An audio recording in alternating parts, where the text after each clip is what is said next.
ঘুম থেকে উঠছি, উঠে দেখি পুরো ঘর আমাদের অন্ধকার হয়ে গেছে। আর ওই ঘরের দরজা ভেঙে এসে আমার এই জায়গা লাগছে। পরে আমি ট্রেনে উঠাইছে আমার ভাই, উঠানোর পরে দেখি যে এই অবস্থা। দর্শক, আমরা এই মুহূর্তে রয়েছি আশুলিয়া নসিমপুর এলাকায়। আমরা যদি আপনাদের একটু জানাতে চাই, এখানে কিন্তু সকাল 7:30টার দিকে কিন্তু একটি 2তলা ভবনের ফ্ল্যাটের নিচতলায় কিন্তু গ্যাস সিলিন্ডার লিকেজের পরে কিন্তু বিস্ফোরণের ঘটনা ঘটে। আপনারা যদি আপনাদের একটু দেখাতে চাই, সেটি হচ্ছে এই বিল্ডিংয়ে কিন্তু 2তলার যে ভবন রয়েছে নিচতলায় কিন্তু এই অগ্নিদগ্ধ অর্থাৎ এই বিস্ফোরণের ঘটনা ঘটে। এখানে কিন্তু বিস্ফোরণের ঘটনাকে কেন্দ্র করে কিন্তু 2তলা ভবনটি কিন্তু ধসে পড়ে। 2তলা ভবনটি ধসে পড়ার পাশাপাশি কিন্তু এখানে প্রায় আশেপাশের প্রায় 11টি রুম কিন্তু এখানে ব্যাপকভাবে ক্ষতিগ্রস্ত হয়। এখানে কিন্তু 6 জন মারাত্মকভাবে অগ্নিদগ্ধের ঘটনা ঘটে। আমরা যতদূর জানতে পেরেছি, এই অগ্নিদগ্ধের ঘটনাকে কেন্দ্র করে কিন্তু 6 জনকে স্থানীয় নারী ও শিশু হাসপাতালে ভর্তি করানো হয়। এই নারী ও শিশু হাসপাতাল থেকে কিন্তু তাদের অবস্থা আশঙ্কাজনক হয় কিন্তু ঢাকা মেডিকেলে ট্রান্সফার করা হয়।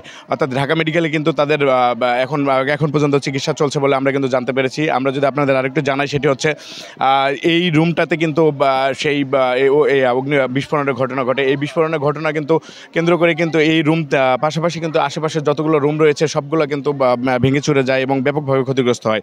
এখানে কিন্তু 6 জনের পাশাপাশি বিভিন্ন বাসাবাড়িতে কিন্তু প্রাথমিকভাবে ব্যাপকভাবে আহত হয়েছে। আমরা কিন্তু স্থানীয়ভাবে এখানে পরিদর্শন করেছি কিন্তু পুলিশ, সেনাবাহিনী এবং ফায়ার সার্ভিসের একটি ইউনিট। আমরা যদি আপনাদের একটু জানাতে চাই, ফায়ার সার্ভিস কিন্তু আমাদের যেটি জানিয়েছেন সেটি হচ্ছে প্রথমে গ্যাস লিকেজ হয়। গ্যাস লিকেজের পরে সকালবেলা যখন রান্না করতে গিয়ে যখন গ্যাস লাইট জ্বালায়, সেই সময় কিন্তু এই অগ্নিদগ্ধের বিস্ফোরণের ঘটনা ঘটে। পাশাপাশি কিন্তু সেই সময় সিলিন্ডারে একটি বিস্ফোরণ হয়। বিস্ফোরণ হওয়ার কারণেই কিন্তু এত বড় দুর্ঘটনা ঘটে। আমরা যদি স্থানীয় যিনি আশেপাশে বাসিন্দা রয়েছেন তাদের কাছ থেকে যদি একটু জানতে চাই, সেটি হচ্ছে আপনি আমাদের একটু বলেন যে আসলে এই সকালবেলা আপনি কিভাবে জানতে পারলেন যে এই ধরনের ঘটনা ঘটেছে? আমরা যে শুয়ে রয়েছি, ঘুম থেকে উঠছি, উঠে দেখি পুরো ঘর আমাদের অন্ধকার হয়ে গেছে। আর ওই ঘরের দরজা ভেঙে এসে আমার এই জায়গা লাগছে। পরে আমি ট্রেনে উঠাইছে আমার ভাই, উঠানোর পরে দেখি যে এই অবস্থা। তারপরে আমরা কোনো রকম বাইরে বেরোইছি, বেরোনোর পরে দেখি যে পাশের রুমের ভাড়াটিয়ারা সব অজ্ঞান হয়ে গেছে। পরে সবাই বাইরের লোকেরা এসে ওদের ধরে নিয়ে গেছে। আর আমরা পরে ওই পাশতে ওই সাইড দিকে বেরিয়ে গেছি বাইরে। হ্যাঁ, অনেক শব্দ, মানে পুরো ঘর একদম অন্ধকার হয়ে গিয়েছে, মানে কিছুই দেখা যাচ্ছিল না, ঘরের ভিতরে এমন হয়েছে। আচ্ছা, এই যে আপনার এখানে কয়জন আহত হয়েছে? 6-7 জন মেডিকেলে আছে।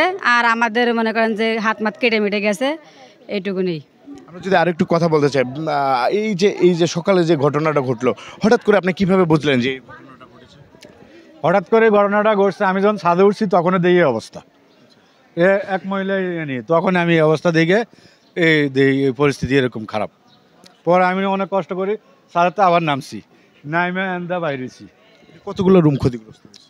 এখানে তো পুরো বাড়িতে মনে 13-14টা রুম, তারপরে হয়েছে টিন সেট, এরকম অবস্থা হয়েছে। শব্দ তো হয়েছে, বিশাল শব্দ হয়েছে, এলাকার মানুষ সব জানছে শব্দ। আমরা যদি আপনাদের আরেকটু জানাতে চাই, আমরা কিন্তু প্রাথমিকভাবে নারী ও শিশু হাসপাতালে কর্তব্যরত চিকিৎসকের সাথে কিন্তু কথা বলেছি। তারা কিন্তু আমাদের জানিয়েছেন এখানে 6 জনের অবস্থায় আশঙ্কাজনক, তার মধ্যে 3 জনের অবস্থা কিন্তু গুরুতরভাবে রয়েছে বলে আমাদের জানিয়েছেন। তাদের কিন্তু ঢাকা মেডিকেলে রেফার করা হয়েছে। এখানে কিন্তু পুলিশ সদস্য, সেনাবাহিনীর সদস্য, পাশাপাশি ফায়ার সার্ভিসের টিমও কিন্তু এখানে পরিদর্শন করেছে। এই ছিল আমার কাছে আশুলিয়া থেকে সর্বশেষ তথ্য। Shahin Alam, global television, Ashulia.